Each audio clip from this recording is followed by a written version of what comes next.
It is day 173. Whew, it's been a lot of days of the second Trump administration. And this week, tariffs are back in focus. On Sunday, just days before a 90-day deadline, Treasury Secretary Scott Bessent teased that the administration was close to several deals. But by the end of the week, that's today, no deals, not even frameworks of deals. In fact, the one President Trump announced last week with Vietnam came as a surprise to the negotiators in Vietnam because the numbers in the deal reportedly were not the ones that they agreed to. What we did get was the president releasing 24 letters to trading partners declaring new tariff rates now that are going to start on August 1st, including a 35% tariff on our closest neighbor and ally, Canada. So now, no 90 deals in 90 days as promised, and just the president telling the rest of the world, here's your tariff rate, take it or leave it. And it's not just the chaos within the administration's economic policy we're seeing. The president's deputy FBI director, Dan Bongino, you know him from Fox News, he might actually be leaving his post after a heated confrontation with Attorney General Pam Bondi over the DOJ's handling of the Jeffrey Epstein files. That is according to two sources familiar with the situation. That confrontation happened on Wednesday, and Bongino did not report to work today. We got a lot to get to, so let's bring in our nightcap. My dear, dear friend and colleague, Ali Vitale, has stayed up extra long today to join us. She is NBC's Capitol Hill correspondent and host of Way Too Early right here on MSNBC. Former Democratic Senator Doug Jones of Alabama and Mike Murphy. Former Republican strategist and advisor to George Bush, Mitt Romney, and John McCain. Now he is the co-director of the Center for the Political Future at University of Southern California. All right, gang, I am thrilled you're here, so let's start with tariffs. Doug, I turn to you first. The rollout of these tariffs has been confusing, chaotic, a roller coaster. Why? What is the reason behind all of this? It's roll out, roll back, you name it. It's just rolling. It's a work in progress. I think what's behind it is really two things. Number one, a good bit of incompetence among those who are dealing with the trade policy right now. And that is coming strictly from the White House. I don't think anybody else is really doing that. And I think this is Trump's just not understanding and knowing the world economy and knowing what's going on. I think that's the main thing. And the second thing that I think that people have to understand is that for businesses, this chaos, this instability is really going to create some problems for them. And with the bill, the big back, the beautiful bill, whatever the hell they called it, that's going to create problems. This is going to cause a lot of problems, too. And the final thing, Stephanie, taco. Trump always chickens out. His MO right now is bluster, bluster, bluster until somebody pushes back on him. Ali, can you explain to us what the president is actually trying to achieve with Canada? They're an ally in the most important way. And the fact that he is now trying to make this about fentanyl, he's saying, I have to do this because of fentanyl coming in this country. Out of the 21,000 pounds of the drug seized last year, 43 pounds of it. OK, that's less than a standard suitcase on a Delta Airlines. Less than 43 pounds came from the northern border. So as it relates to Canada, what exactly is his motivation? I know he's not a huge fan of Mark Carney, but come on. Yeah, but publicly, he is saying that this is to reduce the flow of fentanyl. And Carney has basically said, yeah, OK, we're down to help you do that. That's always been a focus for us between our countries against the backdrop of the numbers that you mentioned there, Steph. So I think what we're seeing here, and we should constantly be coming back to this, it's a comment that Trump made at the beginning of his term where he said that he would use economic coercive measures to try to bring Canada in as the 51st state in the United States. That is likely what we're seeing him try to do here. It's also, of course, the typical bluster that Doug is talking about there, the idea that he wants to show toughness on the world stage. But I also think that there's a connection between this idea of coercing Canada to become a state, which is not going to happen. Carney has been clear about that. But then the other piece of it is when you look at Brazil, right, the 50% tariff there is being done for political gains. It's in order to get them to drop the charges against the former president there, Bolsonaro, because he is an ally of Trump. He thought and said that his 2022 election loss was stolen from him. Is all of this starting to sound familiar? So Trump is doing economic policy, and we talk about it as an economic story because it is, but it is for political ends. And I think that's a really important undercurrent for us to focus on here. Mike, can we stay on that specifically, what he's doing with Brazil? Because the argument from the get-go was this is about trade deficits, which don't make sense because it shows that the president doesn't understand how trade deficits work.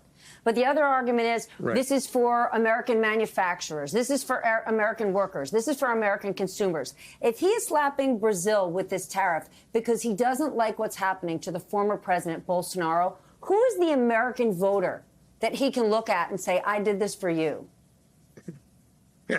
Well, no, it doesn't exist. But, you know, we are in a situation where we have a reality show performer trapped in the White House running amok. He's not an economist. Any sober economist will tell you large-scale tariffs are anthrax for the American economy. Free trade made us a rich and powerful nation.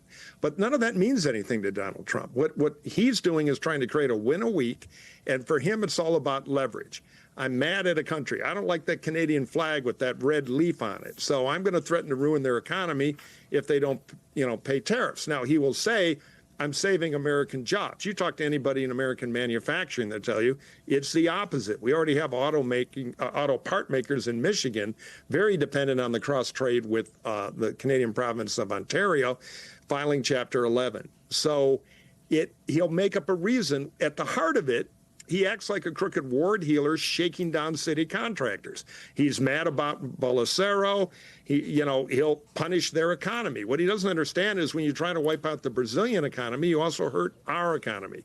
It's playing with bad fire, which I think some people in the Trump administration understand because they've encouraged him to do this old Three Stooges Niagara Falls routine. Slowly I turn, step by step, and try not to actually get to the tariffs. But now he's played that thing, and he's having to actually get to tariffs. And so we're going to feel the economic crunch, which somebody should remind the president is what defeated Joe Biden and Kamala Harris, as we approach next year's election. In 2 quarters from now, you go down and try to buy a pickup truck, and you will see a price delta. I mean, hell, since Independence Day or whatever he called it when he started the tariffs, S&P's down over 10%. So this is economic poison, and over time, it'll cost him. Okay, Doug, I got a two-parter. You have to dust off and put your legal hat on. The president has a tremendous amount of leeway as it relates to imposing tariffs, but if he's now doing this for political strategy in the case of Brazil, is that legal? Well, unfortunately, I think the president has a lot of leeway on tariffs. It's kind of dumb for him to say it. But the fact, look, Stephanie, let's be honest. He can't pardon Bolsonaro, so he can only do the extortionate kind of thing and threaten the economy. What he doesn't fully appreciate is how much we export to Brazil, not just import, but export to Brazil. It's crazy.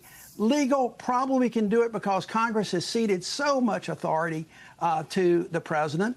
But I also think there could be legal challenges because of the way he said this and the way he's done. It might could fly. But, the president has too much leeway. I think Congress needs to kind of pull some of that back in. I've been advocating that since I was in the Senate. Why do you think Congress isn't? I get it, Doug, that, Donald Trump's in charge and certainly Republicans in Congress want to stay on his good side. But we haven't even seen the negative impact economically that the tariffs are going to cause because of all of these delays.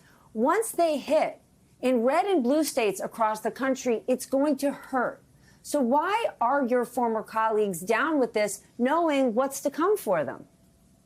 Because they simply, look, I think right now Democrats would do it in a heartbeat. I don't know if they would have done it under Joe Biden's, though. This is a purely political issue, and whoever's in charge is not going to want to give up that power. And their party, if they happen to be in charge of both houses of Congress or the Senate, is probably not going to want to do that. And that's just the political realities. The second part of this is, quite frankly, for the Republicans right now, look, if they're going to pass the big bill that just got passed with all the horrific things that are in that bill, they dang sure are not going to buck him on trade policies. They may try to give him more trade authority and not stop anything. He has control over that United States Senate Republican caucus right now, unlike something I've ever seen in my lifetime. Mike, I see you nodding your head. Yeah, the Congress institutionally has gone into a coma. They're abandoning powers they used to fight for aggressively on a more or less bipartisan basis. But the Republican majority has decided they don't want primaries from Donald Trump. And so they're going to reluctantly hit the yes button anytime he wants, even on stuff that would have got you primaried in the Republican Party a decade ago. We have wrenched away the trophy for out-of-control spending from the Obama administration, put it on steroids, and we're going to win the $3 trillion debt increase prize here. That would have got you in manacles in the Republican Party 15 years ago. So we're in this bizarro upside-down world, and the one thing, with the exception of Tom Tillis in North Carolina, who decided, I'm not going to, for the sake of cheap Senate haircuts, keep my seat and support a bill that's insane. Most of them are decided to go along for the ride. And as a former general in the Republican Party for decades, it sickens me. Allie, let's talk taco for a second. This idea that Trump always chickens out. The thing that's sort of blown my mind all week, as the president has announced these new tariff rates and sent out these letters, Wall Street is completely shrugging it off. Almost every major investment bank in their public notes have said, yeah, the president signed an executive order. He said he's going to impose these tariffs. We don't actually believe he's going to do it. They believe taco will come to fruition and we'll never see these tariffs. What do people on the Hill actually believe? So I think that the taco piece is baked in from the market perspective now. And frankly, and I know you have more conversations with business leaders than I do, but there are some who even say that they see upside to the idea of tariffs and sort of re-equalizing the economic playing field for the U.S. on the world stage. Okay. For Congress, I think that what both of our other guests have said is right. But the idea that this is going to be the moment that they stand in front of the moving policy train is sort of devoid of what we've seen over the course of the last 6 months, because they were willing to defend even the more politically problematic pieces, like Elon Musk standing on stage at CPAC with a chainsaw and hacking the federal government to bits, including parts of it that some of them had created legislation to start in the first place. I'm talking about things like USAID. And so the idea that they're going to suddenly find a backbone now, I think, is a misreading of the landscape, especially when you consider that they are in the midst right now in the Senate of considering that rescissions package, basically clawbacks of money that Congress already funneled and okayed to go out the door.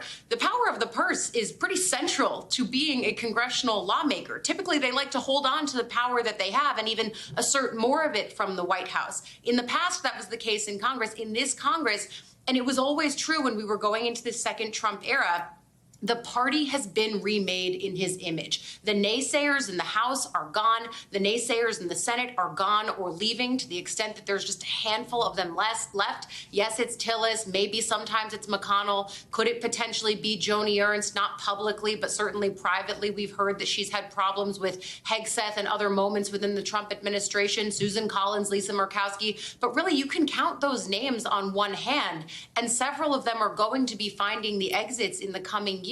So really, this is a party that is Trump's to do with what he will, and he is.